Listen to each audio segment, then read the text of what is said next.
राजनर्तकियों, आज तुमने अपने इस कोकिल कंठ के द्वारा, यहां पर भरा दो भैया, पीछे से आवाज आ रही, यहां दो, प्रस्तुत किया कि अगर राष्ट्र पर कोई भी समस्या आ जाए तो संपूर्ण प्रयास करेंगे समस्या के निवारण के लिए। आवाज न बढ़ाओ, सामने से आवाज दो, पीछे से थोड़ा सा। अब अगर समस्या का निवारण, आवाज बढ़ाओ नहीं, तो अपना शरीर भी त्याग देंगे राष्ट्र की समस्या के निवारण हेतु। ये तुम्हारी सच्ची निष्ठा है, तुम्हारी सच्ची भावना है, या यूं कह दूं कि राष्ट्र के प्रति तुम्हारा समर्पित भाव है। तुम्हारा ही नहीं अपितु ये समस्त राष्ट्र में रहने वाले व्यक्तियों का कर्तव्य है।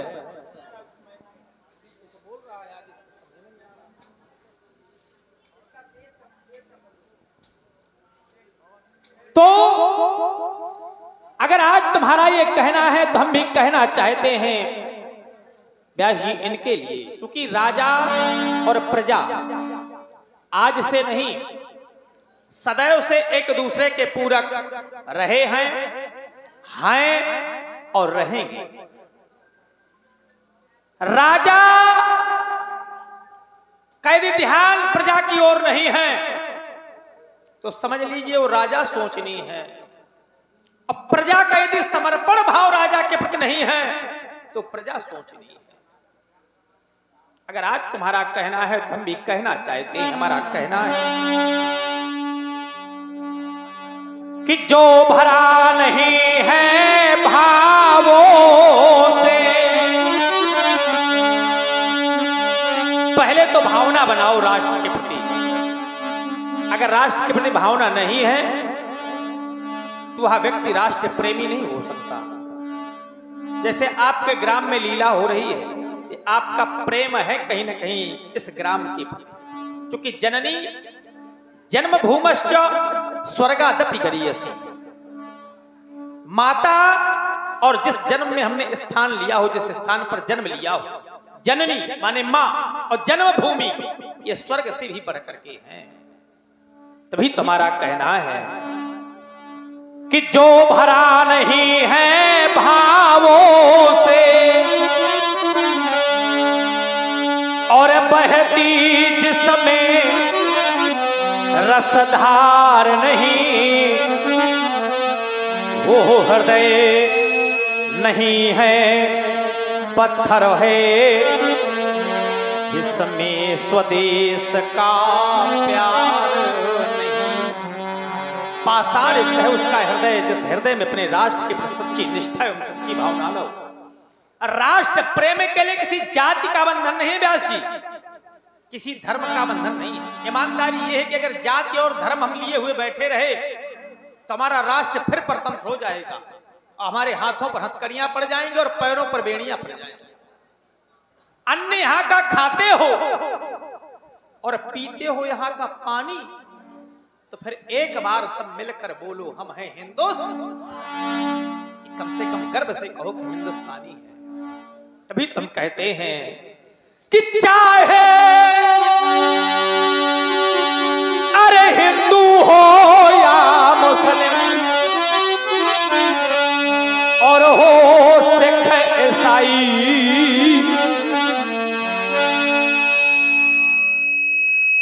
पर एक बार अरे एक बार सब मिलकर बोलो कि हम हैं भाई भाई। जैसे आज के ही दिन हमारा यह राष्ट्र स्वतंत्र हुआ था, इसको इस वजह से स्वतंत्रता दिवस के नाम से जानते हैं। दिवस माने दिन और स्वतंत्रता माने आज के ही दिन हमारा यह राष्ट्र उन विदेशी आक्रांताओं के चंगुल से छूटा था, माने स्वतंत्र हुए थे हम आप लोग। सच्ची श्रद्धांजलि इस दिवस के दिन उन वीरों के नाम हम कहना चाहते हैं। व्यास जी दो पंक्तियां कह देते हैं कि 15 अगस्त तो है, 15 अगस्त तो है, याद दिलाता उन वीरों की शान, हुए जो भारत में कुर्बान। 15 अगस्त तो है, याद दिलाता उन वीरों की शान, हुए जो भारत में कुर्बान।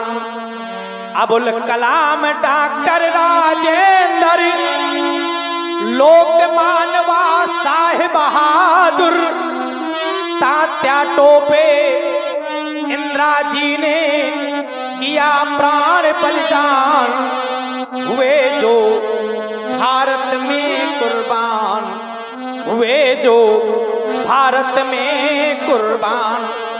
बहुत से वीर सपूत इसी जन्मभूमि पर जन्म लेने वाले और भैया अपने प्राणों का त्याग कर दिया सहजता में, तभी हम आप लोग सुरक्षित हैं। चूंकि सीमा पर जवान और खेत पर किसान, हमारे यहाँ के दो व्यक्ति बहुत महत्वपूर्ण है, किसान और जवान। अगर सीमा सुरक्षित नहीं होगी तो हम लोग सुरक्षित नहीं होंगे, और किसान यदि मेहनती नहीं होगा तो हमारे उदर का पोषण नहीं होगा। दोनों महत्वपूर्ण है। आज हमने तुम्हारी बड़ाई की है तो इसका तात्पर्य नहीं है कि तुमने मुझ में कामात की स्थितियां पैदा कर दी। मैं नहीं नृत्य में लीन, चूंकि मैं तो कर्म योगी हूं। रह गई बात तुम्हारी बड़ाई की, तो समाज में यदि प्रतिष्ठा पानी है, यश पाना है, तो 3 बातें हैं व्यास जी आचार्यों के द्वारा लिखी गई हैं, और 3 बातों में कम से कम एक बात का होना नितांत आवश्यक है। बहुत सुधी लोग बैठे हुए हैं, ध्यान देकर के सुने वो 3 बातें कौन सी हैं। संभालिए व्यास जी, हमारा कहना है साहित्य। पहली बात कि व्यक्ति शिक्षित होना चाहिए। राजा क्षेत्रे पूजते, विद्वान सर्वत्र पूजते। साहित्य, मान लो नहीं है शिक्षित तो संगीत, संगीत के द्वारा व्यक्ति जाना जाता है। अगर ये भी नहीं है तो कला, और अगर कला भी नहीं है, साहित्य संगीत कला विहीना तो साक्षात पशु पुक्ष विषाणहीना। साक्षात पशु है वो, कैसा? पुक्ष माने पूंछ और विषाण माने सींग। साक्षात पशु पुक्ष विषाणहीना तृणम न खादन्नपि। अब वो पशुओं में कैसे अच्छा है? बोले तृणम न खादन्ति, घास फूस नहीं खाता है। तृणम न खादन्नपि जीवमानः ततभागधेनं परम पशूनाम। तो तुम कला में ओतप्रोत हो, अगर आज हम तुम्हारी बड़ाई करें तो नहीं। अगर हम कह दें कि तुम समस्त आर्यावर्त की एक श्रेष्ठ एवं ज्येष्ठ राज नर्तकी हो तो कोई अतिशयोक्ति नहीं होगी। बस रह गई बात, अंतर इतना है कि कला और कलाकार, कला पूजनीय है और कलाकार प्रशंसनीय हुआ करता है। कलाकार का कुछ समय होता है। और ध्यान दें, हमारे ये विद्वतापूर्ण प्रस्तुति आदरणीय श्री जनक जी के द्वारा आप सुन रहे हैं। हमारे उत्तर भारत के सुप्रसिद्ध आदरणीय श्री माता दीन जी त्रिपाठी जी, जो वर्तमान समय के एक कालखंड था जिस समय में वो बड़े ही मूर्धन्य विद्वान, जहाँ जहाँ भी जाते उनकी बड़ी अद्भुत ख्याति थी। उन्हीं के ही परम प्रिय शिष्य हमारे आदरणीय श्री बबलू जी, जिनकी ये विद्वतापूर्ण प्रस्तुति आप सुन रहे हैं, प्रभावित हुए हमारे आदरणीय भैया श्री भूपेंद्र सिंह जी राजपूत जी, जो ग्राम प्रधान ग्राम पहाड़ी के हैं, इनके द्वारा ये 51 पुष्प मुद्राएं सादर प्रदान हुई। बहुत बहुत साधुवाद, धन्यवाद। तो कला और कलाकार व्यास जी, अंतर कितना है जैसे जमीन और आसमान।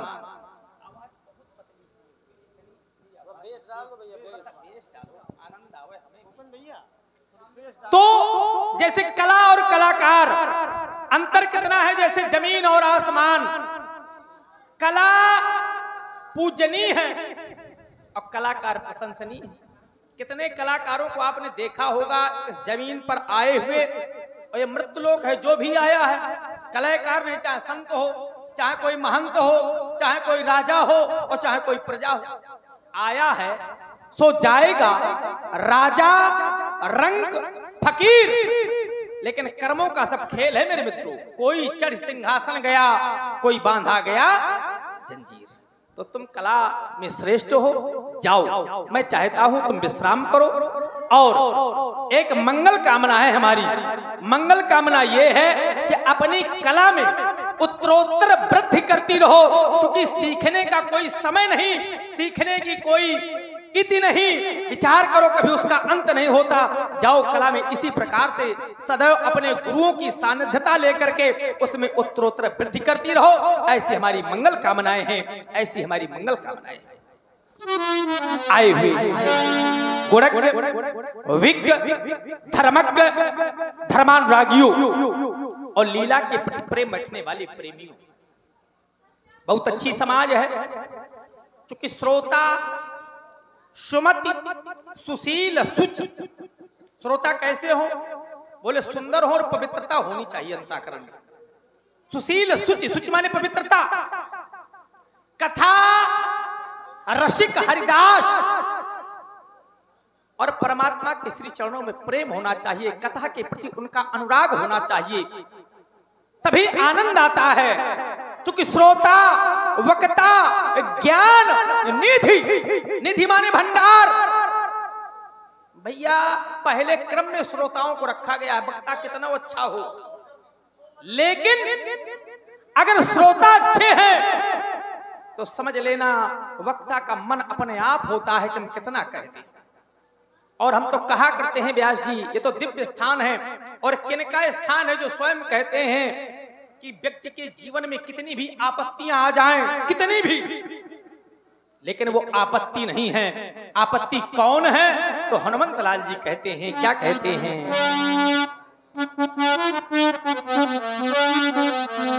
कि कहे हनुमंत, आज हनुमंत लाल जी कहते हैं, क्या कहते हैं? कि कहे हनुमंत ओ विपत प्रभु सोई, जब तब सुमिरन भजन न होई।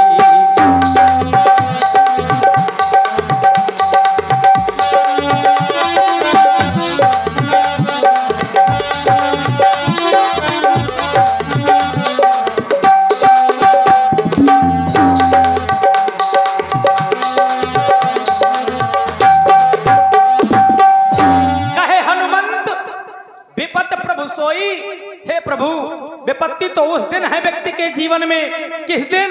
जिस दिन व्यक्ति के मुख से परमात्मा का नाम न लिया जाए, आपकी कथा न सुनी जाए, आपके चरित्रों को न देखा जाए। तो यहाँ पर तो भैया सब कुछ है, नाम भी लिया जा रहा है, लीला भी देख रहे हैं, यहाँ पर रूप का दर्शन भी किया आप लोगों ने। तो नाम, रूप, लीला तो बन गया धाम है। तो भैया केवल क्या करना है, आप लोगों को गोते लगा लो और कल्याण हो जाएगा। क्योंकि प्रयाग दो प्रकार के होते हैं, एक अचल एक सचल। अचल माने जो चलता नहीं है तीर्थराज प्रयाग, और सचल माने साधु समाज प्रयाग। जहां पर संतों के मुख से वाणी निश्रित हो रही हो, उसमें गोते लगा लो, कल्याण हो जाएगा।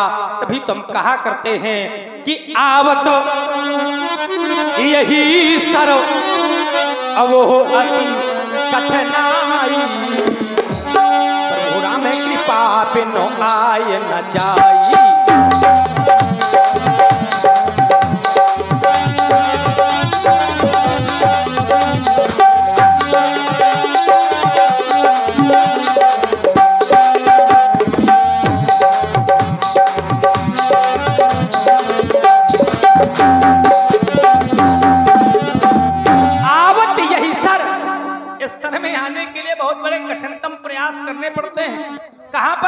जहां पर परमात्मा की लीलाएं होती हैं। भैया हम उसी के अंश, लेकिन हमें वही अच्छे नहीं लगते हैं, और जब अच्छे नहीं लगते हैं तो हम गर्त में चले जाते हैं, जबकि हम उसी के अंश। गीता में भगवान ने कहा है ममैवांसो जीवलोके जीवभूतो सनातनः, ममैवांसे। लेकिन व्यास जी ये ईश्वर का अंश है और भ्रमित काहे में हो जाता है? तो गीता के दूसरे अध्याय में भगवान कहते हैं ध्यायतो विषयान पुंसा, ध्यायतो जैसे सदैव विषयों का चिंतन किया जाए तो क्या होगा, ये हमें मिले। जिस धन की कामना अधिक की जाए तो क्या धन मिले? क्यों भाई? और न मिलेगा तो क्रोध आएगा। ध्यायतो विषयान पुंसा संगस्ते सुपजायते, संगात संजायतो कामा कामात् क्रोधाभिजायते, क्रोधाति भवति सम्मोहा सम्मोहाति स्मृति विभ्रमः, सम्मोहाति स्मृति विभ्रमः। विषयों का चिंतन न करो। अरे मनुष्य का शरीर मिला है तो विषयों के चिंतन करने के लिए नहीं मिला, परमात्मा का चिंतन करो। और जब परमात्मा का चिंतन करोगे, चित्त आपका परमात्मा के श्री चरणों में लग जाएगा तो मेरे मित्रों कल्याण हो जाएगा। क्योंकि बड़े भाग्य से मनुष्य का शरीर मिला है और भैया इसको संभालने की आवश्यकता है, संभाल लो। बहुत ही सुंदर। अभी आप मंच के माध्यम से वर्तमान समय के सर्वश्रेष्ठ जनक जी के अभिनेता आदरणीय श्री बबलू जी के पावन मुखारविंद से, बबलू जनक जी के पावन मुखारविंद से बड़ी सुंदर संत और विद्वानों की चर्चा सुन रहे थे, प्रभावित हुए। आदरणीय हमारे तेज कुमार तिवारी जी, इनकी ओर से 101 पुष्प मुद्राएं हमारे जनक जी के सुंदर इसी वक्तव्य से प्रभावित होकर के प्रदत्त की गई। हृदय से बहुत बहुत साधुवाद, धन्यवाद। अब अगर परमात्मा के श्री चरणों में आप लोग नहीं लगावेंगे, ईमानदारी से बताओ दादाजी ये शरीर कितने दिन के लिए मिला है? भगवान कहते हैं दुर्लभो मानसो देहो, कोई ठिकाना नहीं। आज हम बोल रहे हैं, कल बोल पावेंगे, कोई ठिकाना है? इस जीवन के केवल दो सत्य हैं, बहुत ध्यान दे करके सुनो। न आपका मकान सत्य है, न ये शरीर सत्य है, न ये दुकान सत्य है। सत्य क्या है?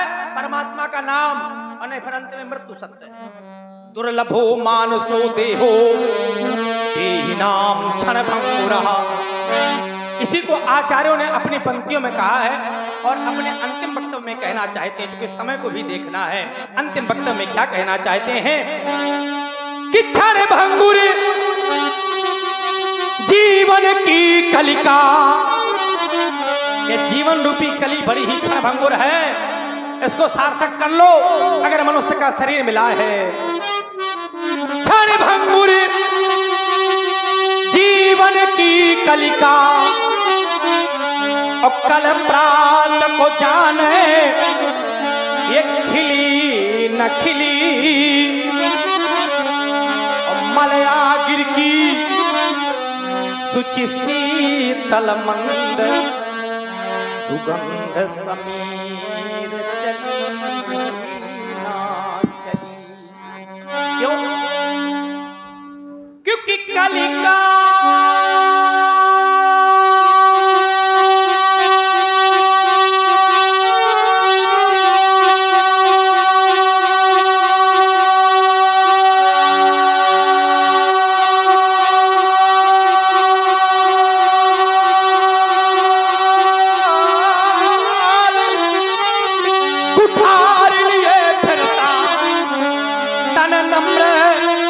चोट झिली न झिली तो करना क्या? भजले भजले हरि नामो हरि रसना, फिर अंत समय में हिली ना हिली। प्रयास अभी से करो, लग जाओ अभी से, कल्याण हो जाएगा। क्योंकि जो लोग कहते हैं हमने बहुत से मित्र बनाए संसार में, हमारी पत्नी हमारा साथ देती है, हमारा बेटा आज्ञाकारी है, ये संसार स्वार्थी है, बहुत ध्यान दे करके सुने। किसी संत ने कहा वो धराधाम पर नहीं है व्यास जी, किसने कहा आपका ध्यान पहुंच जाएगा। साथी हैं मित्र जलकंग बिंदु चाहे जितने साथी बनाए हो, आपके भी बहुत साथी रहे होंगे, केवल गंगा के किनारे तक गए होंगे, जब जलाया होगा वापस आ गए होंगे तो किसी का ध्यान नहीं करते होंगे। कितने को जलाया होगा सोचो जरा। साथी हैं मित्र जलकंग बिंदु अर्धांगनी भी बढ़ेगी तो केवल मकान। अग्नि के साथ फेरे लिए जाते हैं परिवार वालों के सामने, नाते रिश्तेदारों के सामने, लेकिन जब पंच भौतिक शरीर छूट जाता है तो अर्धांगिनी माने पत्नी केवल दरवाजे तक रोती हुई खड़ी रह जाती है और एक भी कदम आगे नहीं बढ़ाती है। तो अर्धांगनी भी बढ़ेगी तो केवल मकान। परिवार के लोग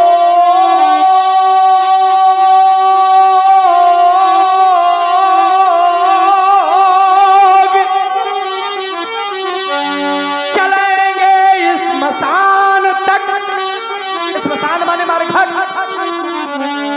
और बेटा भी हक निभाएगा तो अग्नि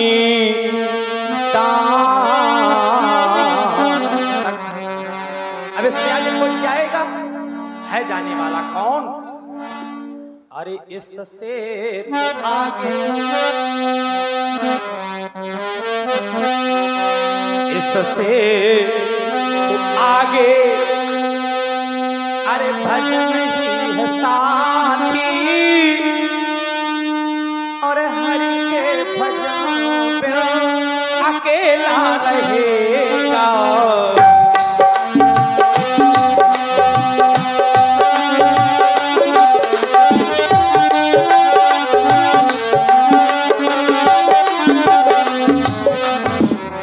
क्यों? क्योंकि ये 2 दिन का ही खेल है। रे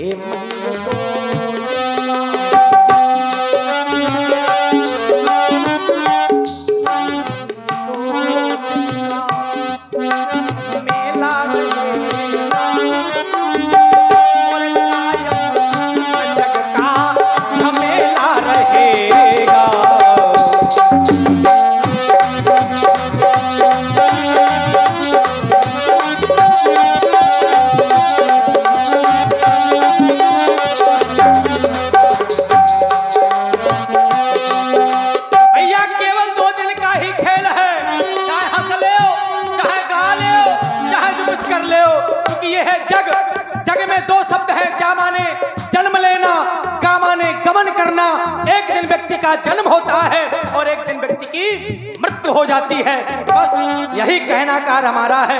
अब मानना न मानना कार तो आप लोगों का है। मिथिला के श्रेष्ठ एवं ज्येष्ठ राज्य मंत्री चाहते हैं, यह समय ज्ञान चर्चा का नहीं है। मिथिला में तो सदैव ज्ञान की चर्चाएं हुआ करती हैं। यहाँ की तो महिलाएं भी ज्ञानी हैं, जितने भी हमारे समाज के, नगर के, पुर के लोग हैं सभी ज्ञानी हैं। पुर नर नारी सुभग सुचि संता धर्मशील ज्ञानी गुणवंत। लेकिन आज यहाँ पर ज्ञान की चर्चा होने का समय नहीं। संसार में ही परिवर्तन ही संसार का नियम है। आज वीरों का एकत्रीकरण है। दीप के भूपति नाना आए सुनी हम जो प्रण ठाना। तो हम चाहते हैं आज वीरता के तारतम्य भूतेश्वर के विशाल आयोजकों की अंतिम दर्शन के साथ साथ अंतिम बंधन के करने के पहले चाहते हैं वो अष्टचक्र मंजूषा पर स्थापित है। पांडाल की परम पुनीत वेद का प्रस्थापित करवाना है। यह कार्य किसके द्वारा संभव है? तो हमारी मिथिलांतर्गत 5000 मल्लशालाएं हैं। 5000 मल्लशालाओं में है सर्वश्रेष्ठ विजय मल्लशाला।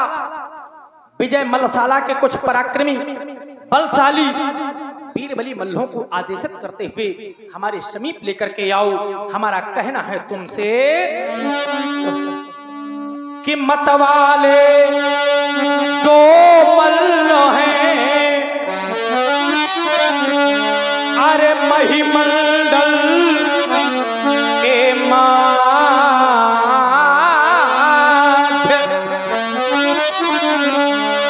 ढूंढ उन्हें